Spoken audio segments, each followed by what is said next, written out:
Apa sih penuaan itu? Penuaan itu turunnya kemampuan tubuh untuk mempertahankan dan meregenerasi sel sehingga kualitas sel menurun ya. Jadi sel itu selalu berganti teman-teman ya. Sel darah kita berganti tiap 3 bulan ya. Kemudian sel kulit kita tiap 27 hari berganti gitu ya. Nah, terus ada satu masa sel kita itu tidak bisa berganti lagi. Itulah penuaan. Nah, artinya kalau sel itu bisa berganti terus, maka penuaan itu bisa dihambat. Gitu ya, teman-teman. Itu menurut hanya sel otak yang tidak berganti sih sebetulnya ya. Nah, ada David Sinclair, PhD ya. Beliau profesor di Department of Genetics Harvard Medical School ya. Ini universitas yang sangat bergengsi ya. Dan juga co-director dari Paul F. Glenn Center for the Biological Mechanism of Aging ya. Nah, beliau itu berpendapat begini, penuaan bukanlah sesuatu yang alami ya. Ini termasuk kontroversial dan sangat spektakuler nih pendapat beliau. Namun banyak dianut nih ya. Jadi penuaan bukanlah sesuatu yang alami. Penuaan adalah penyakit yang bisa disembuhkan. Banyak penyakit berbahaya disebabkan karena penuaan. Karena itu, mengidentifikasi mekanisme penuaan dan mengobatinya seharusnya menjadi prioritas mendesak. Ini pendapat beliau nih ya. Nah, teman-teman, sekarang apa yang terjadi sih pada waktu tubuh kita mulai menua? Nah, kapan penuaan itu terjadi? Ternyata teman-teman, penuaan itu orang mengira penuaan itu kan lansia gitu kan. Umurnya 65 tahun itu menua. Tapi ternyata enggak loh teman-teman. Penuaan itu terjadi di usia 25 ternyata. Nih, Sony umur berapa ya? Saat ini umurnya masih 21, Dok. 39 kebetulan. 39. Sudah lewat nih. Udah masuk penuaan berarti, Dok. Harus banyak minum anti aging nih kalau gitu. Iya. Jadi penuaan itu mulai terjadi di usia 25 loh sebetulnya ya. 25 sampai 35 tahun itu subklinis. Kenapa? Kalau klinis itu artinya ada tanda-tanda atau gejala di tubuh. Kalau subklinis itu belum ada gejala gitu ya. Tapi sudah mulai menua. Nah, terjadi penurunan hormon di situ. Hormon kalau pria testosteron ya. Kemudian growth hormon itu yang membuat tubuh kita makin tinggi. Makanya kalau udah 25 tahun kan nggak makin tinggi lagi gitu kan. Nah, kemudian hormon estrogen atau pada wanita ya. Nah, itu menurun semua. Kemudian kemampuan tubuh mengatasi radikal bebas itu juga makin menurun ya. Radikal bebas itu zat yang sangat beracun yang merusak sel tubuh kita ya. Sehingga kerusakan sel dan kerusakannya sel dan DNA-nya juga rusak gitu ya, makin banyak yang rusak sehingga selnya menua ya. Nah, kerusakan ini biasanya belum tampak ya. Pada tahap ini orang merasa normal-normal aja, tidak mengalami tanda penuaan ya. Nah, kalau berlanjut di usia 35 sampai 45 tahun ini masanya Sony ini di sini. Tahap penuaan transisi nih ya. Terjadi di usia 35 sampai 45 tahun ya. Ini kadar hormonnya mulai menurun sampai 25% ya. Massa otot kita itu juga menurun ya, sehingga tenaga dan kekuatan juga berkurang ya. Kemudian komposisi lemak tubuh, gula darah meningkat, lemaknya nambah, gula darahnya nambah, sehingga berisiko penyakit jantung, pembuluh darah dan obesitas. Nah, ini kalau tidak diatasi dengan kesehatan dengan baik, ini penyakit-penyakit ini akan muncul di usia 35 sampai 45 tahun ya. Nah, ini Sony, saya nggak nakut-nakutin. Ini dari data ini, dari penelitian yang ada. Cuman deg-degan juga sih, Dok, sebetulnya. Gitu. Nah, pada tahap ini orang mulai merasa tampak lebih tua. Ya, wah gue kelihatan lebih tua nih kayaknya gitu kan. Nah, ini di tahap transisi mulai ada gejala ya. Nah, kemudian masuk ke 45 tahun ke atas. Ini tahap penuaan klinis. Ini penurunan kadar hormon terus berlanjut ya. Penurunan kemampuan penyerapan makanan, vitamin dan mineral itu juga makin berlanjut ya. Kepadatan tulang menurun ya. Jadi kalau orang minum vitamin D aja misalnya ya, di umur Jovi sama di umur saya itu berbeda penyerapannya. Di umur Jovi lebih cepat gitu misalnya gitu ya.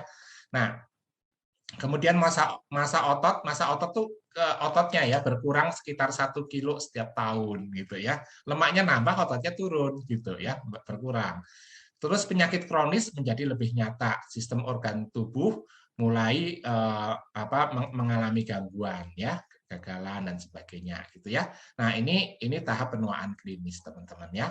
Nah, selanjutnya ada satu hal yang sangat penting, bahwa proses penuaan itu tidak selalu diawali dengan gejala atau keluhan.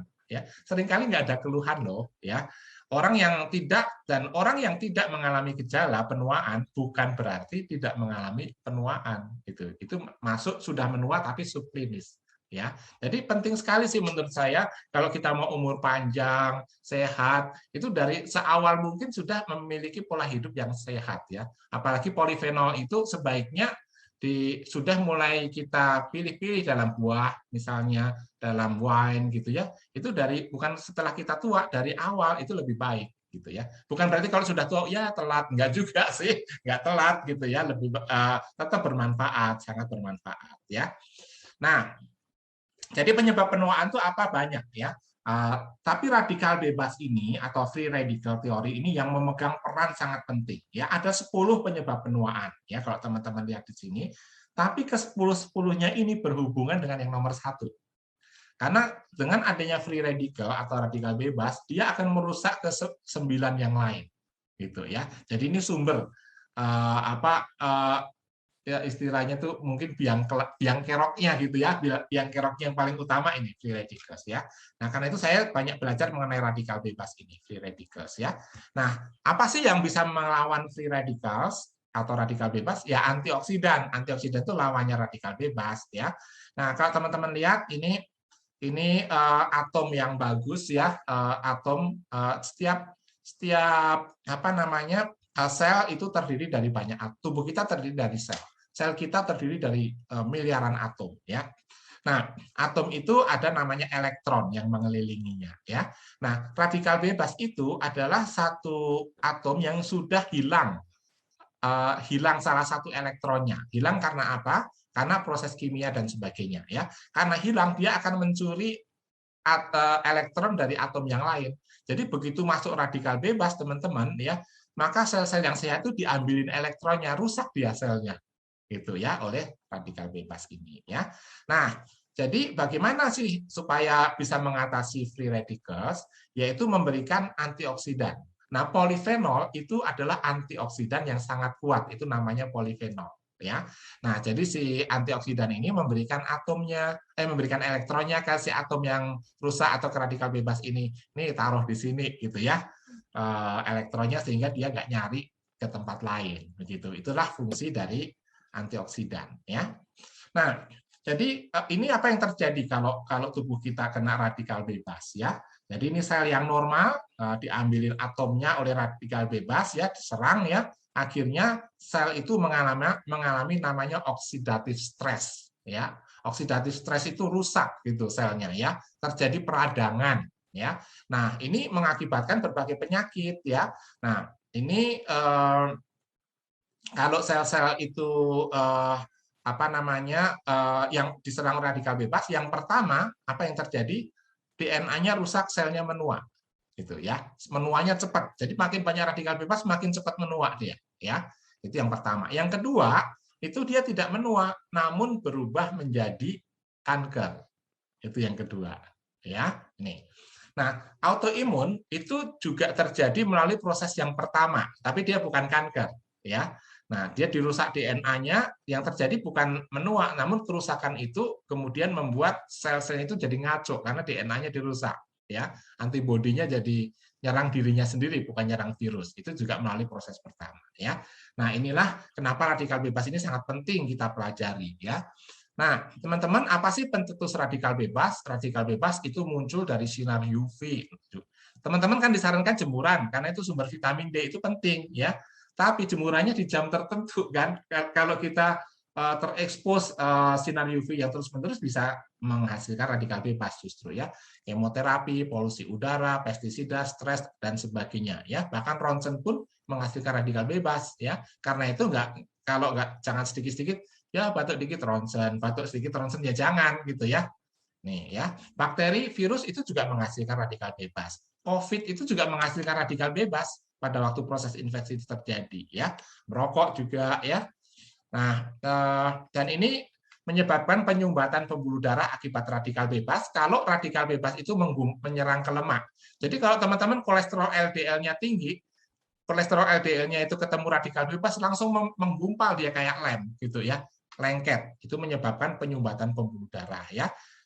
Kalau di jantung kenanya penyakit jantung koroner, kalau di otak kenanya stroke ya, atau penyempitan pembuluh darah otak menyebabkan demensia ya, lupa-lupa gitu ya, seperti itu.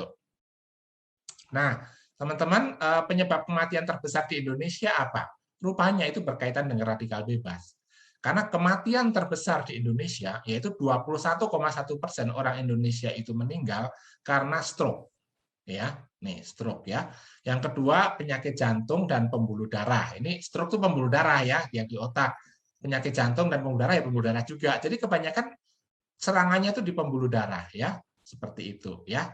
Nah, itu yang paling banyak terjadi di Indonesia ya, teman-teman coba bayangkan ya, seandainya serangan ke stroke dan penyakit jantung itu bisa dihindarkan, wah betapa sehatnya kita gitu ya, teman-teman. Nah, selanjutnya antioksidan polifenol ya, ini senyawa alami pada tumbuhan yang berperan sebagai antioksidan alami ya. Nah, jadi polifenol itu adanya bukan di daging, teman-teman ya. Bukan di kebab gitu, nggak ada polifenolnya ya. Nasi goreng kambing tidak mengandung polifenol juga gitu ya. Bu Feni sama saya ini hobinya sama, senangnya makan nasi goreng kambing. Tapi kita membatasi diri ya Bu Feni ya. Iya.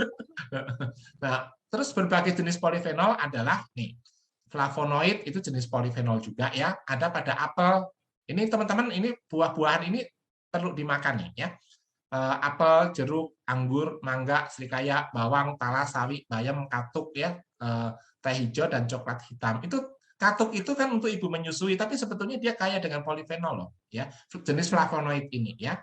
Nah, kalau yang suka makan cabai itu mengandung antioksidan polifenol juga, ya, jenis antosianin. Jadi ini adalah jenis-jenis polifenol ya. Asam fenolik pada kopi dan teh ya. Jadi kopi dan teh itu banyak antioksidannya teman-teman ya. Saya juga senang minum kopi gitu, tapi jangan digulain gitu ya. Orang biasanya minum kopinya dikit, gulanya yang banyak itu ya, itu namanya air gula rasa kopi gitu. Ya, teh juga gitu ya teman-teman ya. Itu juga sehat tuh, apalagi black tea itu bagus ya. Kemudian golongan amida polifenol itu pada capsaicin ya, sayuran ya, cabai juga, kelor, pinang gitu ya, buah pinang. Nah, ini juga terkenal nih, resveratrol. Nah, resveratrol itu adalah polifenol teman-teman ya, itu pada anggur merah ya. Dan ini biasa resveratrol ini terkenal di dalam red wine ya, itu mengandung resveratrol ya. Beri, kunyit, wijen ini mengandung polifenol. Nah, teman-teman pengen sehat awet muda, konsumsi yang ini gitu ya. Nah, selanjutnya sekarang manfaatnya apa sih? Pertama, menghambat proses penuaan sel ya. Jadi teman-teman konsumsi tadi menghambat penuaan sel. Yang kedua, menghambat kerusakan kolagen pada kulit. Kolagen itu yang membuat kulit kita kencang. Kalau di wajahnya nggak jatuh gitu ya, nggak jatuh. Bukan wajahnya, kulitnya bukan wajahnya sih. Kulitnya kencang gitu ya. Nah, kemudian mencegah mutasi sel menjadi sel kanker. Sekarang kan kanker makin banyak tuh, ya teman-teman perlu polifenol ya. Menjaga kesehatan jantung dan pembuluh darah, membantu mengatasi impotensi ya pada pria nih ya. Mencegah penggumpalan darah nih, kan sekarang banyak darahnya menggumpal ya. Ini teman-teman perlu polifenol. Kemudian menjaga sensitivitas sel terhadap insulin supaya nggak kena diabetes ya. Kemudian mengurangi peradangan atau inflamasi ya, terutama kalau badannya sakit, apalagi kalau kena autoimun kayak istri saya dulu ya, lupus ya, badannya sakit banget itu, bertahun-tahun, 4 tahun loh waktu itu. Nah ya puji Tuhan sekarang sudah sehat ya, karena waktu itu kemudian kita berikan polifenol dalam jumlah tinggi dan reda gitu sakitnya ya.